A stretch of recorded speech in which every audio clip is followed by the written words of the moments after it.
Hello friends, welcome everyone. நான் உங்கள் சபரி. கேரளா ஆலப்பி டிஸ்ட்ரிக்ட்ல புன்னப்பரான்னு சொல்லிட்டு ஒரு ஏரியா இருக்கு. கரெக்டா பிப்ரவரி 8ஆம் தேதி 2025வது வருடம் சனிக்கிழமை சாயந்தரம் 6 மணிக்கு அந்த புன்னப்பராங்கிற ஏரியால இருக்கிற ஒரு வயல்வெளி. அங்க ஊர் மக்கள் அந்த வயல்வெளியில நடந்து போறாங்க. அதுல சில பேர் யாரோ ஒருத்தவங்க அந்த வயல்வெளியில மயங்கி கிடக்கிறத பாக்குறாங்க. கிட்ட போய் பார்த்தா நம்ம ஊர்ல இருக்கிற தினேஷ்க்கு 53 வயசு ஆகுது. தினேஷ் அந்த இடத்துல பாக்குறதா உங்களுக்கு பெரிய ஆச்சரியம் இல்ல. எப்ப பார்த்தாலும் குடிச்சுக்கிட்டே இருப்பான், பெரிய குடிகாரன். எங்கெங்கயோ விழுந்து கிடப்பான். இன்னைக்கு என்னன்னா வயல்வெளியில வந்து குடிச்சிருப்பான் போல, அந்த இடத்துல விழுந்து கிடக்குறானேன்னு சொல்லிட்டு நிறைய பேர் பார்த்தபடியே போயிட்டாங்க.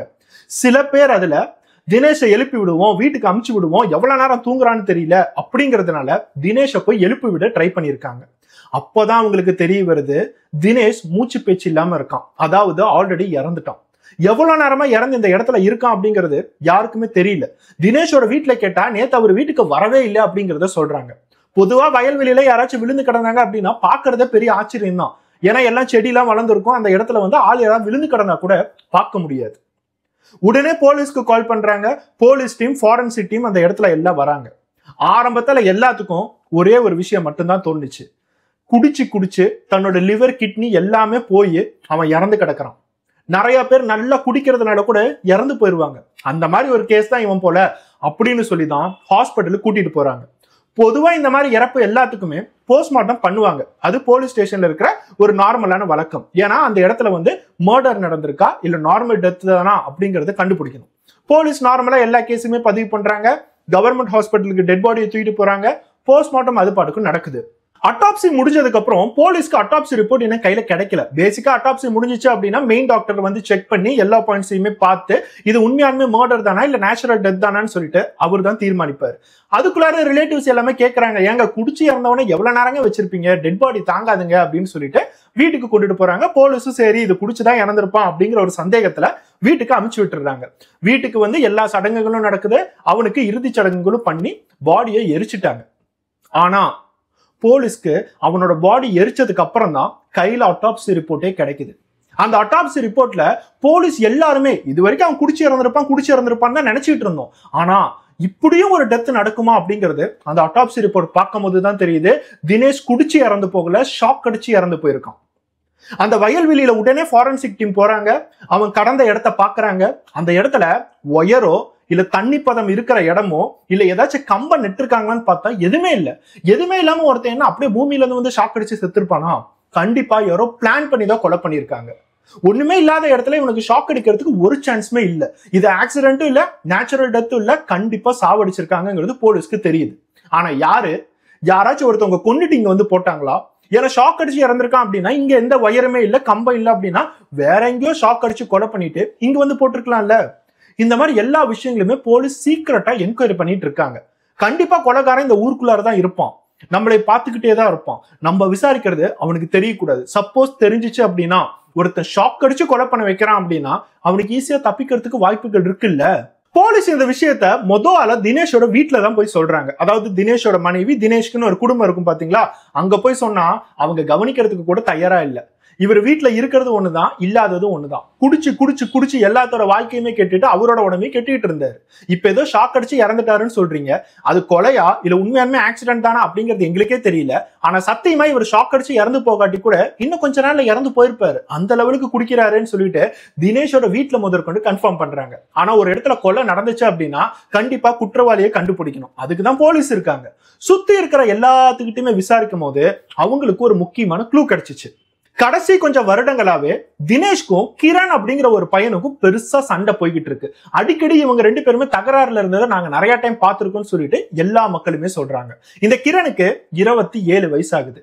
எதுக்காக இவங்க ரெண்டு பேரும் சண்டை போடுறாங்க அப்படிங்கறத கேட்கும் போதுதான் இந்த தினேஷ் அப்படிங்கிற 53 வயதுடைய தினேஷ்க்கும் கிரணோட அம்மாவான அஸ்வமாவுக்கும் ஒரு தவறான ரிலேஷன்ஷிப் போயிட்டு இருக்கு. அதனாலேயே கிரண் அடிக்கடி எதுக்குறா எங்க வீட்டுக்கு வர, எதுக்குறா எங்க அம்மாட்ட பழகுறன்னு சொல்லிட்டு இந்த தினேஷ் கிட்ட சண்டை போட்டுக்கிட்டே இருப்பான். இதை நாங்க நிறைய டைம் பார்த்திருக்கோம். இந்த கிரணுக்கு அப்பாவும் இருக்காரு. அப்பாவோட பேரு குஞ்சுமோன், அதாவது அந்த அஸ்வமாவோட கணவர் இருக்கும் போதே வேற ஒருத்தவங்க கூட தொடர்பு வச்சுக்கிறாங்களேன்னு சொல்லிட்டு தான் இந்த கிரண் எப்ப பார்த்தாலும் தினேஷ சண்டை போட்டுக்கிட்டே இருப்பான். எங்களுக்கு என்னமோ இதனால கூட ஏதாச்சும் நடந்திருக்கலாமான்னு தோணுதுங்கிறத சில பேர் பாயிண்ட் அவுட் பண்ணாங்க. சோ இப்போ போலீஸோட எல்லா கண்களும் அந்த கிரண் அப்படிங்கிற ஒருத்தவங்க மேலதான் பாக்குது. ஏன்னா இந்த தினேஷோட வீட்டுக்கு கொஞ்சம் தூரத்துல தான் கிரணோட வீடும் இருக்கு. எல்லாம் ஒரே தெருவுல தான் இருக்காங்க. இருந்தாலும் ஏதோ ஒரு வயல்வெளியில தினேஷ் அப்படிங்கிற ஒருத்தர் ஷாக் அடிச்சு இறந்து கிடக்குறாரு. எதுக்காக கிரண் மேல நமக்கு சந்தேகம் வரணும்? ஒருவேளை கிரணா கூட இல்லாம கூட இருக்கலாம்ல. அப்போதான் போலீஸ் இன்னும் விசாரிக்கும் போது இந்த கிரண் அப்படிங்கிறவரோட தொழில் என்னன்னா, அவர் ஒரு எலக்ட்ரீஷியன். எல்லாத்தோட வீட்லயும் எலக்ட்ரிக்கல் வேலை பார்க்கறது இந்த ஏரியால இந்த கிரண் மட்டும்தான். ரொம்ப அமைதியான பையன், எல்லாத்துக்கிட்டுமே நார்மலா சகஜமா ஃப்ரெண்ட்லியா தான் பழகுவான் அப்படிங்கிற ஒரு சர்டிபிகேட் வேற தராங்க. ஆனா போலீஸ்க்கு ஒரு பக்கம் கிரண் எலக்ட்ரீஷியன், இன்னொரு பக்கம் தினேஷ் அப்படிங்கிறவன் ஷாக் அடிச்சு தான் இறந்திருக்கான். இவங்க ரெண்டு பேத்துக்கும் முன்பக்கம் நிறையவே இருக்கு. அதனால இந்த கிரணை விசாரிச்சோம் அப்படின்னா ஏதாச்சும் க்ளூ கிடைக்கும்னு சொல்லிட்டு போலீஸ் யோசிச்சுட்டே இருந்தாங்க. ஆனா நார்மலா போய் கிரணை அரெஸ்ட் பண்ணி என்கொயரி பண்ண முடியாது. ஏன்னா அதுக்குன்னு சொல்லி ஒரு அரெஸ்ட் வாரண்ட் வேணும். அதுக்கு முன்னாடி உண்மையாலுமே கிரண் தான் குற்றவாளிங்கிறத நம்ம கண்டுபிடிக்கணும். இந்த இடத்துல தினேஷோட இறுதி சடங்குக்கு நிறைய உதவி செஞ்சது இந்த கிரண் தான். கிரண் எல்லா மக்கள் கூட வந்து அவனோட ஃப்ரெண்ட்ஸ் கூட எல்லாத்துக்குமே உதவி செஞ்சிருக்கான். தினேஷோட குடும்பத்துக்கிட்ட முதற்கொண்டு அவன் பேசி எல்லாம் உதவி இருக்கான். அப்படிங்கும் போது எதுக்காக நம்ம கிரண் அரெஸ்ட் பண்ணணும்? இந்த மாதிரி நிறைய கேள்விகள் இருந்துச்சு. இருந்தாலும் இன்னொரு சைடு இந்த அஸ்வம்மா அப்படிங்கிற லேடியும் நம்ம பார்க்கணும். ஏன்னா இந்த அஸ்வம்மா தான் இந்த தினேஷ் கூட தொடர்பு வச்சிருந்தாங்க. உண்மையானுமே இந்த தொடர்பு வச்சிருந்தாங்களா இல்ல கிரண் அப்படி யோசிச்சுட்டு இருக்கானா? கிரணும் இந்த தினேஷும் சண்டை போடுறதுனால கூட சுத்தி இருக்கிற மக்கள் எல்லாம் இவங்க ரெண்டு பேத்துக்குள்ள ரிலேஷன் இருக்குன்னு நினைச்சிருக்கலாம்ல. இந்த மாதிரி ஏகப்பட்ட விஷயங்களை யோசிக்க வேண்டியது இருக்கு. முக்கியமா இந்த கிரணையோ அஸ்வம்மையோ நம்ம பாட்டுக்கு அரெஸ்ட் பண்ணி போலீஸ் ஸ்டேஷன் கூட்டிட்டு போயிட முடியாது. சுத்தி இருக்கிறவங்க எல்லாம் தப்பா நினைப்பாங்க. அதுக்கப்புறம் போலீஸ் டீமுக்கே பேக் ஃபயர் ஆகிறதுக்கும் வாய்ப்புகள் இருக்கு. போலீஸ் கடைசியா அவங்களால முடிஞ்ச எல்லா எவிடன்ஸுமே கலெக்ட் பண்ணிட்டு என்கொயரி பண்றதுக்காக ஒரு வாரண்ட் வாங்குறாங்க. ஒரு பக்கம் கிரண், இன்னொரு பக்கம் கிரண் அவங்க அப்பாவான குஞ்சுமோன், மூணாவதா அஸ்வம்மா. மூணு பேத்தையுமே போலீஸ் ஸ்டேஷன் போய் உட்கார வச்சு தனித்தனியா விசாரிக்க ஆரம்பிக்கிறாங்க. ஏன்னா அவங்க மூணு பேர் மேலேயும் போலீஸ்க்கு சந்தேகமா இருக்கு. மூணு பேரும் சேர்ந்து கூட கொலை பண்ணிருக்கலாம்ல, இப்படிங்கிற ஏகப்பட்ட கேள்விகள் வருது. ஆளா அஸ்வம்மா. அவங்களுக்கு தெரிய வேண்டியதெல்லாம் தினேஷுக்கும் அஸ்வம்மாவுக்கும் சம்பந்தம் இருக்கா இல்லையா, ஊர் ஃபுல்லா பாசுற மாதிரி உங்களுக்குள்ளார தப்பான தொடர்பு இருக்கான்னு கேட்கிற போது அஸ்வம்மா ஒத்துக்கிட்டாங்க. ஆமா, எனக்கும் தினேஷ்க்கும் ஒரு தவறான தொடர்பு இருக்கு. தினேஷ் கூட நிறைய டைம் என்னோட பையனான கிரண் சண்டை போட்டிருக்கான் அப்படிங்கறத ஒத்துக்கிட்டாங்க. கொஞ்சம் வருடங்களுக்கு முன்னாடி, கரெக்டா சொல்ல போனா 5 வருடங்களுக்கு முன்னாடி, தன்னோட கணவர் எப்ப வேலைக்கு போனாலும் நைட்டு ஒரு 12 மணி 1 மணிக்கு தான் வீட்டுக்கு வருவார். அவருக்கான வேலை அப்படிதான். அதனால 12 மணிக்கு வந்து அவர் தூங்க ஆரம்பிச்சிருவார். ஹால்ல தான் படுப்பாரு. ஏன்னா அவர் வர டைம் ஆல்ரெடி பெட்ரூம்ல படுத்து கதவை தாள் போட்டிருப்பேன். அவர் ஹால்ல வந்து படுக்கிறதுனால எங்க ரெண்டு பேத்துக்குள்ளார தொடர்பு, அதாவது பாலியல் தொடர்பு அப்படிங்கிறது ரொம்ப நாட்களா இருக்கிறதே இல்லை. அப்போதான் ஒவ்வொரு நாளும் அந்த ஏரியால கடை வீதிக்கு போய்கிட்டு வரும்போது தினேஷை நான் கவனிச்சேன். தினேஷ் என்னையும் கவனிச்சாரு. ரெண்டு பேருமே அடிக்கடி பேசிக்கிட்டோம். அவரு தான் வாண்டடா அடிக்கடி வந்து என்கிட்ட பேச ஆரம்பிச்சாரு. அதுக்கப்புறம் எங்களுக்குள்ளார ஒரு நட்பு வந்துச்சு. அதுக்கப்புறம் என்னோட கணவர் தான் என் கூட எந்த விதமான தொடர்பு வைக்கிறது இல்லையே, அதனால ஏன்னா தினேஷ் கிட்ட தொடர்பு வைக்க கூடாது அப்படிங்கறத யோசிச்சேன். தினேஷ் ஆரம்பத்துல என் மேல என்ன இன்டென்ஷன் வச்சிருக்காருங்கிறத நான் புரிஞ்சுக்கிட்டேன். தினேஷ் என்கிட்ட கேட்கும் போது, நைட்டு 12 மணிக்குள்ளார நீ என்னோட வீட்டுக்குள்ளார நுழைஞ்சிட்ட அப்படின்னா காலையில தான் உன்னால வெளியே போக முடியும், அதுக்கு ஓகேவா இருந்தா நீ வா அப்படிங்கிற ஒரு தகவலும் சொன்னேன். அதனாலேயே தினம் தினம் நைட்டு என்னோட கணவர் வீட்டு வர்றதுக்கு முன்னாடி பின் கதவு, கிச்சன்ல இருக்கிற பின் கதவை நான் ஓபன் பண்ணி வைப்பேன். தினேஷ் உள்ளார யாருக்கும் தெரியாம நுழைவார். அதுக்கப்புறம் என்னோட பெட்ரூம்க்கு வந்து அவர் தங்கிடுவாரு. நான் பெட்ரூமை க்ளோஸ் பண்ணிடுவேன். அதுக்கப்புறம் அடுத்த நாள் காலையில என்னோட பையனும் என்னோட ஹஸ்பண்டும் எந்திரிச்சு கிளம்புனதுக்கு அப்புறம் தான் என்னோட வீட்டை விட்டு தினேஷ் போவார். தினேஷ்க்கு பெருசா வேலை வெட்டிலாம் எதுவும் இல்லை, குடிச்சுக்கிட்டு தான் இருக்காரு. அவரை பத்தி எனக்கு நல்லாவே தெரியும். இருந்தாலும் என்னோட பாலியல் சுகத்துக்காக நான் தினேஷை சேர்த்துக்கிட்டேன் அப்படிங்கிறத போலீஸுக்கிட்ட ரொம்ப ஓப்பனா சொல்றாங்க. இந்த எல்லா விஷயங்களும் போலீஸ் கேட்கும் போது அவங்களுக்கு ஒரே ஒரு கேள்விதான், உங்க வீட்டுல ஒரு பையன் சொல்லி ஒருத்தன் இருக்கானே, அவனை பத்தி நீங்க யோசிச்சீங்களா? யாரோ ஒருத்தவனை தெரியாம வீட்டுக்குள்ளார கூட்டிட்டு வந்து இந்த உறவை வச்சுக்கிறீங்களே, அவன் எப்படி நினைப்பான்? உங்களோட கணவர் இதை பத்தி தெரிஞ்சா என்ன நினைப்பாருன்னு யோசிச்சிங்களா அப்படின்னு கேட்கும் போது அஸ்வமாவுக்கு ஒரு பதிலுமே இல்லை. இதை பத்தி என்னோட பையனுக்கு நிறைய டைம் தெரியும், என்கிட்ட நிறைய டைம் கேட்டிருக்கான். இருந்தாலும் என்னோட தேவையை மட்டும் தான் என்னால பார்க்க முடிஞ்சிச்சு.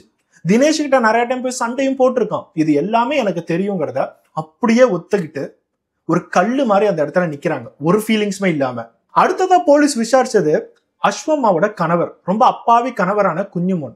எதுவுமே தெரியாம நான் பாட்டுக்கு காலையில வேலைக்கு போவேன் சார், மிட் நைட் தான் நான் வீட்டுக்கே வருவேன். வீட்டுல என்ன நடக்குதுன்னு தெரியாது. என்னோட வேலை அந்த மாதிரி சார். என்னோட மனைவி மேல எனக்கு நம்பிக்கை இருந்துச்சு. எல்லாருமே ஊர் ஃபுல்லா சொல்றது என் காதுக்கு கேட்டுச்சு. இருந்தாலும் நான் அதை நம்புறதுக்கு தயாரா இல்லை. என்னோட மனைவி மேல எனக்கு நம்பிக்கை இருக்கு சார். நீங்களா சொன்னாலும் அந்த ரிலேஷன்ஷிப்பை நான் ஒத்துக்க மாட்டேன். ஏன்னா என்னோட மனைவி இது வரைக்கும் என்கிட்ட அந்த மாதிரி சொன்னது இல்லை அப்படிங்கிறத போலீஸுகிட்ட சொல்றாரு. இப்படி ஒரு கணவர் கிடைக்கிறதுக்கு அவங்க புண்ணியம் பண்ணியிருக்கணும். ஆனா அப்படி ஒரு கணவரை தூக்கி எறிஞ்சிட்டு ஹால்ல படுக்க வச்சு, சொந்த கணவர் ஹால்ல படுத்துட்டு இருக்கும்போது பெட்ரூம்குள்ளார வேற ஒருத்தவனை கூட்டிட்டு வந்து அதே பெட்ரூம்ல அதே கட்டில்ல எப்படி பாலியல் உறவு வைக்க முடியுது அப்படிங்கறத யாராலையும் இமேஜின் கூட பண்ணி பார்க்க முடியல. சோ இப்ப போலீஸ்க்கு அதோட இம்பாக்ட் புரிய வருது. ஒரு பக்கம் தன்னோட அப்பாவுக்கு தன்னோட அம்மா தப்பான தொடர்பு வச்சிருக்காங்கிறது தெரிஞ்சாலும் நம்புறதுக்கு தயாரா இல்லை. அவருக்கு சுத்தமா தெரியல. இன்னொரு பக்கம் நமக்கே தெரியாம வேற ஒருத்தவனை வீட்டுக்குள்ளார கூட்டிட்டு வந்து இப்படி உறவு வைக்கிறாங்க அப்படின்னா, அப்போ 5 வருஷத்துக்கு முன்னாடி அவனுக்கு ஒரு 22, 23 வயசு தான் இருக்கும். அவனுக்கு வலிக்குமா வலிக்காதா? சுத்தி இருக்கிறவங்க எல்லாருமே இந்த தவறான உறவை தெரிஞ்சு அவன்கிட்ட கேட்கும் போது அவனோட மனசு எப்படி வலிக்குங்கிறது போலீஸ் ஆல்ரெடி புரிஞ்சுக்கிட்டாங்க. அதுக்கு அடுத்ததா கிரண் கிட்ட போய் விசாரிக்க ஆரம்பிக்கிறாங்க. ஆக்சுவலா இவங்க 3 பேருமே ஆரம்பத்துல விசாரிக்கும் போது வெவ்வேறு மாதிரி பதில் சொல்லியிருக்காங்க. போலீஸால இவங்க கிட்ட எப்படி உண்மையை வர வைக்கிறது அப்படிங்கறதே தெரியல. இருந்தாலும் சுத்தி இருக்கிறவங்க எல்லாரும் சொல்றதை வச்சு போலீஸ் அவங்களோட ஸ்டைல்ல விசாரிக்கும் போதுதான் இவங்க 3 பேருமே ப்ரிப்பேர்டா தான் வந்திருக்காங்க. இவங்க 3 பேருமே உண்மையே சொல்லக்கூடாதுங்கிறதுக்காக தான் வந்திருக்காங்கிறது போலீஸ்க்கு தெரியுது. ஆனா போலீஸ்க்கு எப்படி ஒருத்தன் வாயில இருந்து உண்மையை எடுக்கணும்னு சொல்லிட்டு நல்லாவே தெரியும். அவங்களோட ஸ்டைல்ல விசாரிக்கும் போதுதான் இவங்க 3 பேருமே ஒவ்வொருத்தவங்கள உண்மையை சொல்றதுக்கு வந்தாங்க. போலீஸ் மொதல் விஷயமா கண்டுபிடிச்சது இவங்க 3 பேத்துக்குமே கிரண் தான் இவரை கொலை பண்ணியிருக்காங்கிறது நல்லாவே தெரியும். இவங்க 3 பேருமே சேர்ந்து தான் பாடியை டிஸ்போஸ் பண்ணியிருக்காங்க. இவங்களோட வீட்டுக்கு பின்னாடி தான் இந்த கொலையே நடந்திருக்கு. கொலை நடந்ததுக்கு அப்புறம் வயல்வெளியில போய் நம்ம பாடியை தூக்கி போட்டுட்டா யாருக்கும் தெரியாது, போலீஸ் நம்ம பக்கத்துல கூட வரமாட்டாங்க அப்படிங்கறத நினைச்சிருக்காங்க. சோ இப்ப கிரண் அவனோட வாழ்க்கையில என்னென்னலாம் நடந்துச்சுங்கிற ஒவ்வொரு உண்மையா போலீஸுகிட்ட சொல்லிட்டு வரான். கரெக்டா 5 வருஷத்துக்கு முன்னாடி ஒரு நாள் நைட்டு தண்ணி பிடிக்கணுமே சொல்லிட்டு வாட்டர் பாட்டில் எடுத்து என்னோட ரூமுக்கு வெளியே வந்து தண்ணி பிடிச்சிட்டு இருந்தேன். அப்போ கிச்சனோட பேக் டோர் ஓப்பன் ஆயிருக்கிறத நான் கவனிச்சேன். நைட் ஒரு 2 மணி 3 மணி பக்கம் இருக்கும். கிச்சனோட பேக் டோர் யார் ஓபன் பண்ணாங்கன்னே தெரியல. சரி மறந்து விட்டுருப்பாங்க போலன்னு சொல்லிட்டு நான் அந்த பேக் டோரை க்ளோஸ் பண்ணிட்டு, நீங்க தான் ஓபன் பண்ணீங்களான்னு கேட்கறதுக்கு என்னோட அப்பா கிட்ட வந்தேன். என்னோட அப்பா நல்லா அசந்து தூங்கிட்டு இருந்தாரு. சரின்னு என்னோட அம்மாவோட ரூம் கிட்ட போனேன். என்னோட அம்மா ரூம்குள்ளார 2 பேர் பேசுற மாதிரி சத்தம். அதுல ஒண்ணு எங்க அம்மா, இன்னொரு ஆண் யாருங்கிறது எனக்கு தெரியல. ஆனா என்னோட அப்பா வெளியே அப்படியே தூங்கிட்டு இருக்காரு. வேலையில வந்து அசந்து தூங்கிட்டு இருக்காரு அந்த ஹால்ல. அப்பதான் எனக்கு தோணுச்சு அம்மாவோட பெட்ரூம்ல வேற யாரோ ஒருத்தர் இருக்கான்னு. அந்த பெட்ரூம்குள்ளார ஒரு ஜன்னல் இருக்கு. அந்த ஜன்னல் வழியா எட்டி பார்க்கும் போது என்னோட அம்மாவும் பக்கத்து வீட்டுக்காரனான தினேஷும் தப்பு பண்ணிட்டு இருக்கிறத என் கண்ணால பார்த்தேன். அப்ப என்னால பேச முடியல, என்னோட அம்மாவை பார்க்க முடியல. அடுத்த நாள் எங்க அம்மாட்ட பேசிக்கலாமேன்னு சொல்லிட்டு வெயிட் பண்ணேன். அன்னைக்கு நான் தூங்கவே இல்லை. விடிகால 6 மணிக்கு என்னோட அப்பா ரெடி ஆகி வீட்டை விட்டு போனதுக்கு அப்புறம் அந்த தினேஷ் அந்த ரூம்குள்ளார இருந்து வெளியே வந்து பின்கதவு வழியாவே வெளியே போனான். இதை பார்த்து என்னோட அம்மா கிட்ட கேட்கும் போது, கனவு கன்றியா அப்படின்னு சொல்லிட்டு என்கிட்ட வாய்க்குசாம போய் சொன்னாங்க. நான் யாரையும் கூட்டிட்டு வரலன்னு சாதிச்சாங்க. எங்க அம்மா இந்த மாதிரி நான் ஒருத்தவனை கூட்டிட்டு வரேன், தப்பான தொடர்பு வச்சுக்கிறேன்னு என்கிட்ட ஒத்துக்கிறதுக்கே 6 மாசத்துக்கு மேல பண்ணாங்க. என்னோட அம்மாவை நிறுத்த சொல்லி அவங்க நிறுத்தவே இல்லை. இது என்னோட வாழ்க்கை, நான் நிறுத்த மாட்டேன் தவிர என்னோட வாழ்க்கையை பத்தி அவங்க யோசிக்கவே இல்லை. அவங்களோட வாழ்க்கையை பத்தி மட்டும்தான் யோசிச்சாங்க. நான் வெளியே போகும்போது எல்லாமே என்னை எப்படி பாக்குறாங்க, தினம் தினேஷ் உங்க வீட்டுக்கு வரானாமே அப்படின்னு என்கிட்ட கேட்கும் போது நான் எந்த லெவலுக்கு வேதனைப்படுறேன். தினேஷ் வீட்டுக்குள்ளார வரும்போது நீ என்னடா பண்ற, உங்க அம்மா என்னடா பண்றாங்க அப்படின்னு கேட்கும் போது என்னோட வாழ்க்கை எப்படி நரக மாதிரி இருக்கும்னு சொல்லிட்டு கொஞ்சம் யோசிச்சு பாருங்க. இந்த விஷயம் என்னோட அப்பாவுக்கு தெரியுமான்னு சொல்லிட்டு நான் ஆரம்பத்திலே செக் பண்ணியிருக்கேன். ஆனா எங்க அப்பாவோட மைண்ட் செட் எனக்கு நல்லா புரிஞ்சிருச்சு. சுத்தி இருக்கிறவங்க எவ்வளவு பேசினாலும் காதுக்குள்ளார வாங்கவே மாட்டிக்கிறாரு. தன்னோட மனைவி மேல முழு நம்பிக்கை வச்சிருக்காரு. சொந்த பையன் சொன்னா மட்டும் அவர் கேட்கவா போறாரு? அப்படியே கேட்டாலும் சொந்த பையன் இந்த மாதிரி சொல்லிட்டானே அப்படின்னு சொல்லிட்டு அவரோட மனசு வேதனைப்படக்கூடாது. இதை நானே சால்வ் பண்ணலாம் அப்படிங்கறத நினைச்சேன். அதனாலதான் 4 வருஷத்துக்கு முன்னாடி தினேஷோட வீட்டுக்கே போய் அவனோட குடும்பத்துக்கு முன்னாடி நான் சண்டை போட்டேன். அப்பையும் இந்த நாயை அப்படியே தான் குடிச்சிட்டு இருந்தோம். அப்பவும் குடிச்சுக்கிட்டு தான் இருந்தான், இப்பவும் குடிச்சுக்கிட்டு தான் இருந்தான். ஆனா சாக மட்டும் மாட்டிக்கிறோம். உடம்புல ஏகப்பட்ட பிரச்சனை இருக்குங்கிறாங்க. ஆனா குடிச்சு செத்துருவான்னு சொல்லி நான் எவ்வளவு நாள் வேண்டிக்கிட்டு இருந்தேன். 4 வருஷத்துக்கு முன்னாடி நான் அவன்கிட்ட போய் ஏன்டா எங்க அம்மாவை வந்து பாக்குற அப்படின்னு சொல்லிட்டு சண்டை போடும் போது அவன் கையில இருக்கிற ஒரு கத்தி எடுத்து என்னை குத்திட்டான். ஹாஸ்பிட்டல்ல அட்மிட் ஆகி ட்ரீட்மெண்ட்லாம் எடுத்து தான் நான் வீட்டுக்கு வந்தேன். அன்னைக்கு நான் போலீஸ் ஸ்டேஷனுக்கு போகல. ஏன்னா போலீஸ் ஸ்டேஷனுக்கு போகணும் அப்படின்னா எங்க அம்மாவுக்கு இவனுக்கு இருக்கிற ஒரு தப்பான தொடர்பு தெரிஞ்சிருமேன்னு சொல்லிட்டு நான் போலீஸ் ஸ்டேஷனுக்கு போகல. 4 வருஷத்துக்கு அப்புறம் இப்ப எனக்கு 27 வயசு. நான் ஒரு எலக்ட்ரீஷியன். எலக்ட்ரிக்கல் வேலையில எல்லா விஷயங்களுமே தெரியும். இந்த ஏரியால எல்லாத்துக்குமே எலக்ட்ரிக்கல் வேலை நான் தான் செஞ்சு தரேன். அப்பதான் ஒரு பிளான் பண்ணேன். எப்படியாச்சும் இவனை ஆக்சிடென்ட் மாதிரி கொலை பண்ணணும், ஷாக் அடிக்க வச்சு கொலை பண்ணணும். தினம் தினம் அந்த தினேஷ் எங்க வீட்டோட பின்வாசல் வழியா நுழையறாங்கிறது எனக்கு நல்லாவே தெரியும். அவன் நுழையறதுக்கு நைட்டு 12 மணிக்கு மேலதான் ஆகுது. என்னோட வீட்டு வாசலுக்கிட்ட எப்பயுமே தண்ணி பதமா தான் இருக்கும். மழை வந்துச்சு அப்படின்னா அந்த இடத்துல தண்ணி தேங்கி நிற்கும். ஏன்னா நிறைய குழிகள்லாம் இருக்கு. அந்த தண்ணி தேங்கி நிற்கும் போது அந்த இடத்துல நான் ஒரு வயர் கொடுத்தேன். அந்த வயர்ல கரண்ட் பாஸ் பண்ணேன். பொதுவா வயல்வெளிகள்ல மீன் பிடிக்கிறவங்க தான் இந்த மாதிரி விஷயங்கள்லாம் பண்ணுவாங்க. வயல்வெளிகள்ல நிறைய தண்ணி நிற்கும் போது மீன்கள் எல்லாமே வந்து எல்லா பயிர்களுமே நாசமாக்கிடுமோன்னு சொல்லிட்டு இந்த முறையை அவங்க பயன்படுத்துவாங்க. அதே முறையை தான் நான் பயன்படுத்தினேன். ஆனா வோல்டேஜை ரொம்ப அதிகமாவே கொடுத்தேன். என்னைக்காச்சும் ஒரு நாள் அவன் வீட்டுக்கு வரும்போது அந்த தண்ணியில கால் வைப்பான்ல, அப்ப சாவான் இல்ல அப்படின்னு சொல்லிட்டு ஒவ்வொரு நாளுமே நான் ஷாக் கொடுத்துக்கிட்டு தான் இருந்தேன். 6 மாசமா இவன் அதுல இருந்து தப்பிச்சுட்டு இருக்கான். ஆனா லக்கிலேயே அன்னைக்கு பிப்ரவரி மாசம் 8ஆம் தேதி அவன் செத்துட்டான். குடி போதையில வந்தவன் கால் அது மேல வச்சு 5 நிமிஷம் பக்கம் ஷாக் அடிச்சு செத்தான். 5 நிமிஷமா அவன் ஷாக் அடிக்கிறத என் கண்ணால நான் பார்த்து ரசிச்சுட்டு இருந்தேன். அவன் செத்ததுக்கு அப்புறம் கடைசியா என்னோட அம்மா அப்பா கிட்ட வந்து நான் சொன்னேன், இந்த மாதிரி தினேஷை நான் கொன்னுட்டேன் அப்படிங்கிறத சொன்னேன். அப்ப 2 பேருமே ஷாக் ஆனாங்க. அப்ப எங்க அம்மா என்னோட பையனையே நான் கொலைகாரன் ஆக்கிட்டேன்னு சொல்லிட்டு அழுதாங்க. ஆனா அந்த அழுகையில எனக்கு நம்பிக்கையே இல்லை. கடைசியா நாங்க 3 பேருமே சேர்ந்து இந்த கொலையை மறைக்கணும்னு சொல்லிட்டு நானும் எங்க அப்பாவும் தான் அந்த டெட் பாடியை தூக்கிட்டு 40 மீட்டர் டிஸ்டன்ஸ்ல இருக்கிற அந்த வயல்வெளியில போய் தூக்கி போட்டோம். என்னோட அம்மா அங்க இருக்கிற எல்லா எவிடன்ஸையுமே கலைச்சாங்க. இப்படிதான் நாங்க எல்லாமே பிளான் பண்ணோம் அப்படிங்கறத ரொம்ப கிளியரா போலீஸ் கிட்ட சொல்றோம். போலீஸ்க்கு ஆரம்பத்துல இந்த மாதிரி ஒரு விஷயம் தோணுச்சு.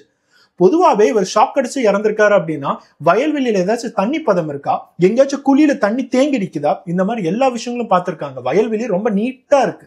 அந்த இடத்துல தண்ணி பதமோ தண்ணி தேங்கி நிக்கிற இடம் எதுவுமே இல்லை. அப்புறம் எப்படி இவன் ஷாக் அடிச்சிருப்பான்? இந்த மாதிரி எல்லா விஷயங்களும் யோசிச்சிருக்காங்க. இவன் ஷாக் அடிக்கிறதுக்காக வயரு, டூலு, இந்த மாதிரி நிறைய விஷயங்கள் யூஸ் பண்ணியிருக்கான். அதெல்லாம் போலீஸ்க்கு கோர்ட்ல எவிடன்ஸா காட்டுறதுக்கு வேணும். அதனால ஊர் மக்களுக்கு முன்னாடி அவனை கூட்டிட்டு வந்து வீடு ஃபுல்லா தேடி இருக்காங்க. ஆனா அந்த வயர் எக்யூப்மெண்ட்ஸ் எதுவுமே கிடைக்கல. இந்த அஸ்வமா அப்படிங்கிறவங்க தான் எல்லா எவிடன்ஸையுமே நான் தொலைச்சிட்டேன் அப்படிங்கிறத சொல்றாங்க. அப்புறம் வீட்டுக்கு டாக் ஸ்குவாட், பாம்பு டிடெக்டிவ் எல்லாத்தையுமே கூட்டிட்டு வந்து அது ஒரு வயர் பார்ட்டிகல் அப்படிங்கிறதுனால வீடு ஃபுல்லா செக் பண்ணி அவன் எந்தெந்த விஷயங்கள்லாம் யூஸ் பண்ணியிருக்காங்கிறத கண்டுபிடிச்சிருக்காங்க. சுத்தி இருக்கிற எல்லா மக்களுக்குமே ஒரு பெரிய ஷாக். கிரணா இந்த விஷயத்த பண்ணான், எங்க வீட்டுக்கு தினமும் வந்து எலக்ட்ரீஷியன் வேலை பார்ப்பான், அவனா கொன்னுட்டான், ரொம்ப நல்ல பையங்க, ரொம்ப ஃப்ரெண்ட்லியா பேசுவான், யாருக்கிட்டையுமே சண்டை போட மாட்டான், கோவமே பட மாட்டான் அப்படின்னு சொன்னவன் ஒரு கொலையே பண்ணியிருக்கான். கொடூரமான கொலை. அதுவும் பக்காவா பிளான் பண்ணி ஷாக் அடிக்க வச்சு கொலை பண்ணியிருக்கான். போலீஸ் கிரணுகிட்ட ஒரே ஒரு விஷயத்த மட்டும்தான் கேட்கறாங்க, நீ போலீஸ்கிட்ட ஈஸியா மாட்டிருவேன்னு உனக்கு தெரியும் தம்பி, அதுக்கப்புறம் எதுக்காகடா இதெல்லாம் பண்ண? போலீஸ் அவ்வளவு தப்பு கணக்கு போட்டுட்டியா அப்படிங்கறதான் கேட்டாங்க. அதுக்கு கிரண் போலீஸ் கிட்ட ஒரே விஷயத்த தான் சொன்னான், போலீஸ் என்னை கண்டுபிடிச்சிருவாங்கிறது எனக்கும் தெரியும் சார். போய் 10 வருஷமோ 15 வருஷமோ ஏன் ஆயுள் தண்டனையில கூட போய் நான் ஜெயில இருப்பேன். ஆனா அடுத்தவங்களுக்கு முன்னாடி உங்க அம்மா வேற ஒருத்தவனை தினம் தினம் வீட்டுக்குள்ளார அமுச்சு விட்டுட்டு இருக்கா, வீட்டுக்குள்ளார உங்க அம்மா வேற ஒருத்தன் கூட இருக்கும்போது உங்க அப்பா என்ன பண்றா, நீ என்னடா பண்ற, வீட்டுக்குள்ளார தொழில் பண்ணிட்டு இருக்கீங்களா, இந்த மாதிரி எல்லா விஷயங்களும் என்னோட முகத்துக்கு முன்னாடி எல்லாருமே அசிங்கப்படுத்தும் போது அந்த வாழ்க்கைய, அந்த நரக வாழ்க்கையை வாழ்றதுக்கு நான் ஜெயில போய் ஆயுள் தண்டனையை அனுபவிச்சிருவேன் சார் அப்படிங்கிறத போலீஸ் கிட்ட சொல்லும் போது போலீஸ் எல்லாத்தோட கண்ணிலையுமே தண்ணீர் வர ஆரம்பிச்சிருக்கு. 27 வயசு பையன், அவனுக்கு வாழ்க்கையில எவ்வளவோ விஷயங்கள் இருக்கு, ரொம்ப நல்ல பையன், சாதுவான பையன், எந்த விதமான கேஸும் அவன் மேல இல்ல, எல்லாத்துக்கிட்டுமே கோவப்படாம நல்ல ஒரு எலக்ட்ரீஷியன் பேர் வாங்கின ஒரு பையன், ஒரு எலக்ட்ரிக்கல் தொழில் பண்ணி அவன் நல்லபடியாவும் முன்னேறி இருக்கலாம். ஆனா அவங்க வீட்டுல அவங்க அம்மா காமத்துக்கு பின்னாடி போன அந்த போதையினால பையனோட வாழ்க்கையே முடிஞ்சிருச்சு. இந்த வீடியோ பார்த்துட்டு இருக்க நிறைய பேத்துக்கிட்ட நான் ஒரு விஷயத்த சொல்லியிருக்கேன், எப்ப எல்லாம் ஒரு தவறான தொடர்பு ஆரம்பிக்குதோ அது எல்லாமே போய் ஒரு கிரைம்ல தான் முடியுது. அது தவறான தொடர்புல ஆரம்பிக்கிறவங்க மட்டும்தான் அந்த கிரைம் பண்ணணும்னு இல்லை, அதனால பாதிக்கப்பட்ட ஒரு மகனோ மகளோ யார் வேணாலும் அந்த கிரைமை பண்ணலாம். உங்களோட ஹஸ்பண்டோ இல்ல உங்களோட ஒய்ஃபோ கூட அந்த கிரைமை பண்ணலாம். என்னைக்குமே ஒரு தவறான தொடர்பு நம்மளோட குடும்பம் அழியறதுக்கான ஸ்டார்டிங் பாயிண்ட் அப்படிங்கிறத நினைச்சுக்கோங்க. குடும்பத்துல கிடைக்கிற அன்பை விட்டுட்டு காமம் அப்படிங்கிற போதைக்கு போற ஒவ்வொருத்தவங்களுமே கடைசியா இந்த விஷயத்த கொஞ்சம் யோசிச்சு பாருங்க. நீங்க ஜெயில விட்டு திருப்பி வரும்போதோ இல்ல நீங்க உங்களோட பார்ட்னரை தொலைச்சதுக்கு அப்புறமோ உங்களோட குடும்பத்தை திரும்பி பார்க்கும்போது ஒருத்தவங்க கூட உங்களோட கை கொடுக்கறதுக்கு இருக்க மாட்டாங்க. கடைசியா அனாதையா இருந்துட்டு யாரோட உதவியுமே இல்லாம ஒரு நரக வாழ்க்கை வாழ்றது தான் இந்த காம போதைக்கு போகிறதுக்கான ஒரு ஸ்டார்டிங் பாயிண்ட் அப்படிங்கிறத யோசிச்சு பார்த்துக்கோங்க. என்னைக்குமே ஒரு அப்பா அம்மா தப்பு பண்ணும் போது தன்னோட பையனோ பொண்ணையோ நினைச்சு பார்த்தீங்க அப்படின்னாவே அந்த தப்பு பண்றதுக்கு தோணாது. அந்த பையனோ பொண்ணோ சின்ன குழந்தையா தான் இருக்கணும்னு அவசியம் இல்லை. 27 வயசு பையனுடைய ஒரு குழந்தை மனசுடையவனா கூட இருக்கலாம். உங்க எல்லாத்துக்கும் இந்த சோசியல் அவேர்னஸ் வரணுங்கிறதுக்காக தான் இந்த வீடியோவை நாங்க டீட்டெயிலா போஸ்ட் பண்றோம். என்னைக்குமே உங்க குடும்பத்தை விட்டு கொடுக்காதீங்க. உங்க குடும்பத்து மேல வச்சிருக்க அன்பு தான் உங்களோட வாழ்க்கையில நீங்க உயரமா போறதுக்கு எல்லா இடத்துலயுமே உதவும். நெக்ஸ்ட் ஒரு வீடியோல பார்ப்போம். பாய்.